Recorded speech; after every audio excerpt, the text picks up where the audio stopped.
여러분 안녕하십니까? 계속해서 뉴스투데이 제주입니다. 해군기지 건설로 갈등을 겪은 서귀포 강정마을을 치유하고 공동체 회복을 위한 상생협력 협약 체결 동의안이 도의회를 통과했습니다. 해군기지 건설 과정에서 발생한 인권 침해 진상 규명을 촉구하는 결의안도 채택됐는데요. 하지만 해군기지 반대 주민들은 상생협약 전에 진상조사를 통한 명예회복이 먼저라며 반발하고 있습니다. 박주연 기자가 보도합니다. 강정마을 갈등 치유와 공동체 회복을 위한 상생협력 협약 체결 동의안이 상정된 도의회 본회의. 출석위원 37명 가운데 찬성 33명, 반대 4명, 기권 1명으로 도의회 최종 관문을 통과했습니다. 지난 임시회 상임위에서 한 차례 제동이 걸린 뒤 한 달 만입니다. 완전한 공동체 회복에 방점을 둔 협약에는 강정 주민의 사면 복권을 위해 중앙정부와 국회 등의 제주도와 강정마을이 적극 건의한다는 내용이 추가됐고, 강정 주민의 외상후 스트레스 장애 치유 조항도 신설됐습니다. 또 해군기지 건설과 관련한 강정 주민들의 활동 기록 사업도 지원하는 내용이 포함됐습니다. 제주도와 강정마을 간 강정마을 갈등 치유 및 공동체 회복을 위한 상생협력 협약을 준비하는 등 강정마을의 공동체 회복과 갈등의 치유를 위한 노력이 진행되고 있습니다. 동의안과 함께 해군기지 건설 과정에서 발생한 인권 침해 등에 대해 정부와 제주도 차원의 진상규명을 촉구하는 결의안도 채택했습니다. 경찰청 조사위 공고대로 여러 국가기관 차원에서 벌어진 인권 침해와 부당 행위에 대한 진상규명 추진을 촉구하는 내용이 담긴 결의안은 청와대와 국무총리실, 국방부와 행정안전부, 제주도 등에 이송됩니다. 제석기원 37명 중 찬성 36명, 기권 1명으로 이사일정 제8항은 가결됐음을 선포합니다. 하지만 해군기지 반대 주민들의 반발은 여전했습니다. 상생협약은 마을을 길들이려는 것에 불과하다며 기지 건설 과정에서 빚어진 인권 침해 등에 대해 국가 차원의 진상규명이 먼저 이루어져야 한다는 겁니다. 진정한 상생과 화합을 위한 진상조사 및 명예회복이다. 이를 위해 제주 해군기지 건설 갈등에 대한 국가 차원의 진상조사를 요구한다. 해군기지 건설로 10년 넘게 이어진 강정마을 갈등. 정부와 제주도가 인권 침해와 부당한 행정행위에 대한 진상조사 제안을 수용하고 협약대로 완전한 공동체 회복에 방점을 찍을 수 있을지 관심이 쏠리고 있습니다. MBC 뉴스 박주연입니다. 좌남수 제주도의회 의장은 정례회 폐회사를 통해 원희룡 지사의 사퇴 시점을 놓고 추측이 난무하면서 도민들의 걱정이 커지고 있다며 대권 도전과 관련한 구체적인 일정을 도민에게 밝혀 양해를 구하라고 말했습니다. 또 행정수장 공백에도 행정이 매뉴얼과 시스템으로 작동한다고 하지만 도민 불안을 해소시키기에는 역부족이라며 도정 안정을 최우선으로 하라고 당부했습니다. 한편 원희룡 지사는 오늘 특별자치도 출범 15주년 기자회견을 가질 예정이어서 구체적인 사퇴 시점을 밝힐지 주목됩니다. 오는 2학기부터 제주 지역 모든 학교에서 전면 등교 수업이 실시됩니다.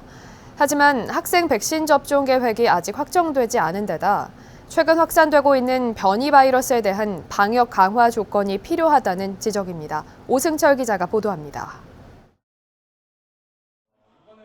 제주 시내 한 중학교, 학생 수가 1,000명이 넘어 2개 학년만 등교 수업을 하고 있습니다.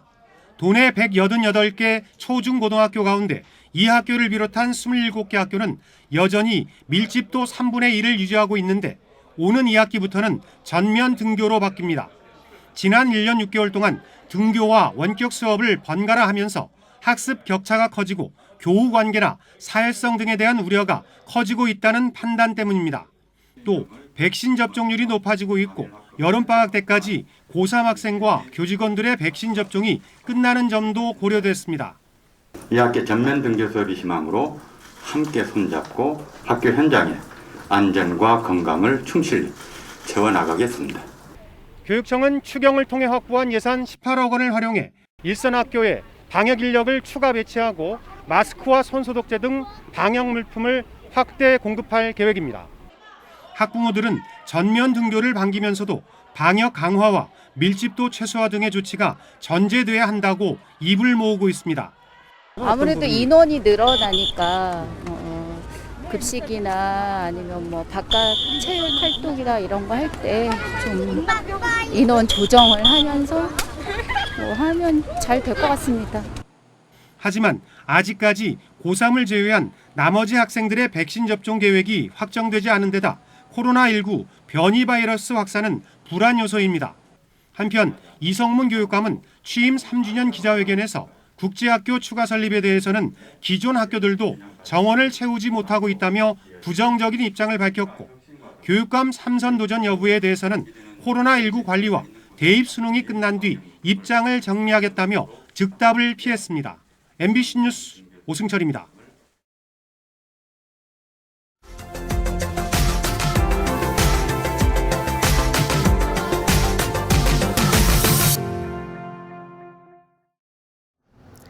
원주의 한 60대 여성이 백신을 맞고 혈전 의심 증상이 나타났습니다.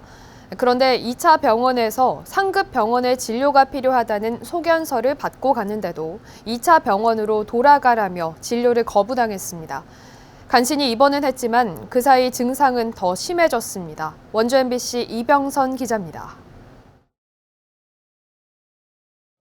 원주에 사는 A씨는 지난주부터 왼쪽 다리가 조금씩 불편해지는 느낌을 받았습니다. 그러던 지난 토요일 아침 시커멓게 부어있는 다리를 보고 깜짝 놀라 병원을 찾았습니다.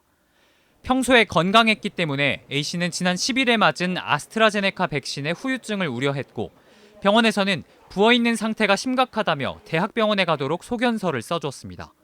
A씨는 곧바로 상급 병원으로 향했지만 진료는 받을 수 없었습니다. 일반 외래 진료는 예약을 하지 않으면 주말에 진료를 받을 수 없게 돼 있었고 응급실에서는 원주의료원으로 가라며 받아주지 않았다고 A씨는 말했습니다. 앞서 받은 소견서도 보여줬지만 소용없었습니다. 2차 병원에서 감당이 안 돼 소견서를 주고 3차 병원에 보낸 건데 다시 2차 병원인 의료원에 가라고 한 겁니다. 결국 의료원에 간 A씨는 혈전 의심 증상이 있고 증상이 폐와 심장으로 향하면 위험하다는 진단과 함께 다시 원주 세브란스 기독병원으로 와야 했습니다. 우여곡절 끝에 입원은 했지만 이렇게 하루 종일 실랑이를 벌이는 사이 A씨의 증세는 더 심해졌습니다. 전쟁일 뺑뺑이 돌은 거예요. 병원에서 세 군데나. 괜히 내가 얼마나 고통스러웠겠어. 아파가지고. 원주 세브란스 기독병원은 응급실이 중증 환자를 우선 받다 보니 상대적으로 경증인 환자는 의료원에 가라고 권유한다며 특히 주말에는 대기 시간이 불가피하게 길어지다 보니 항의도 많다고 밝혔습니다. 하지만 백신 혈전 의심 증상은 원주에서 지금까지 2건밖에 보고되지 않은 흔하지 않은 일. 앞으로도 주말에 백신과 관련된 위급 환자가 나오더라도 비슷한 상황이 연출될 수밖에 없습니다. MBC 뉴스 이병선입니다. 코로나19로 지난해 대부분 온라인으로 개최됐던 지역 축제들이 올해는 대면 행사를 준비하고 있습니다. 당장 40여일 앞으로 다가온 제천국제음악영화제가 그 첫 행사가 될 예정인데요. 시시각각 달라지는 방역 지침 속에 안전하게 관객들과 호흡할 방법을 고민하고 있습니다. MBC 충북 허지희 기자가 보도합니다. 제천 옛 여변초 공장에 자리를 잡은 제천국제음악영화제 사무국. 영화제가 오는 8월 12일부터 엿새 동안 열릴 예정인 가운데 다음 달부터 서울 사무국 직원 전원이 합류해 행사를 준비합니다. 올해 상영작은 지난해보다 30여 편 는 30개국 110여 편. 특히 지난 4월 전주국제영화제를 시작으로 평창, 부천영화제가 대면으로 전환함에 따라 제천영화제도 대면 상영을 추진하고 있습니다. 개 폐막식과 원썸먼 나잇 같은 음악 공연 등 대면 행사가 차지할 비중은 70% 정도 될 예정. 제천 시민들이 적극적으로 참여할 수 있는 계기들을 만들려고 하고 외부에서 오시는 제천 지역이 아닌 타 지역에서 오시는 분들한테도 안전하게 그리고 즐겁게 즐길 수 있는 그런 행사들로 기획을 하고 있습니다. 주요 무대는 의림지로 현재 충북의 방역 지침상 300명 미만까지 집합 가능할 것으로 보입니다. 사전 예약제로 입장객 수를 제한할 방침으로 코로나19 상황에 따라 비대면 온라인 개최 비중도 유동적으로 달라질 수 있습니다. 대면 행사를 결정한 제천시는 무엇보다 안전한 행사 준비를 고민하고 있습니다. 설문지가 본인들한테 이렇게 가요. 그러면 그 부분에 대해서 이제 뭐 열이 있다든가 내지 뭐 어디 코로나 위험 지역을 방문을 했는지 해외를 갔다 왔는지 이런 부분들 좀 체크를 하고서 이제 입장을 하게끔 그렇게 되어 있고요. 다음 달 14일 온라인 기자회견에서 개막작 등이 공개될 예정으로 현재 개막작 감독 초청에 백신 여권 적용이 가능한지 방역당국과 검토하고 있습니다. 한편 오는 9월 청주국제 공예 비엔날레가 정상 개최를 선언한 가운데 10월 예정된 음성 품바축제 역시 대면 무대를 조심스럽게 준비하고 있습니다. 물론 변이 바이러스 등 시시각각 달라지는 감염 추이에 따라 계속 변수는 남아 있습니다. MBC 뉴스 허지입니다.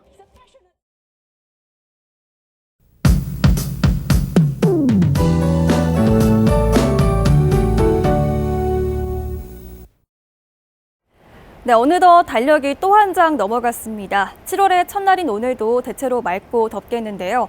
낮더위가 이어지면서 어김없이 소나기가 오는 곳이 있겠습니다. 오늘 한라산 서부 중산간 지역과 제주 산지에는 오후 한때 소나기가 예상됩니다. 제주 산지에는 5에서 20mm 정도의 비가 내리겠습니다. 현재 선선한 북동풍이 불고 있는데요. 이 바람이 산맥과 부딪히면서 산과 서부 지역에서는 기류 수렴에 의해 국지적으로 비구름대가 형성되겠습니다. 비가 오는 동안 이 지역에서는 가시거리가 급격히 짧아지는 곳이 있겠는데요. 운전 유의하시기 바랍니다. 장마 대비도 잘 해주셔야겠습니다. 현재 정체전선은 일본 규슈 남쪽 해상에 위치해 있는데요. 이 정체전선이 북상하면서 이 영향으로 토요일에 오전부터 제주에 장맛비가 내리겠습니다. 바람도 차차 강하게 불겠는데요. 주말 대비 잘 해주시기 바랍니다. 아침 현재 기온 대부분 지역에서 23도로 시작하고 있습니다. 북동풍이 불면서 선선하게 시작하고 있는데요. 한낮에는 더워지겠습니다. 북부 지역 28도까지 오르겠고요. 서부 지역은 29도까지 오르면서 다른 지역에 비해 조금 더 덥겠습니다. 도서 지역도 맑고 더운 날씨가 예상됩니다. 바다의 물결은 제주도 전해상에서 2.5m 안팎으로 일겠는데요. 내일부터는 바람도 강해지면서 물결도 차차 높아지겠습니다. 당분간 맑은 하늘을 보긴 조금 어렵겠습니다. 다음 주 중반까지 제주에 계속 비 날씨가 이어지겠습니다. 날씨였습니다.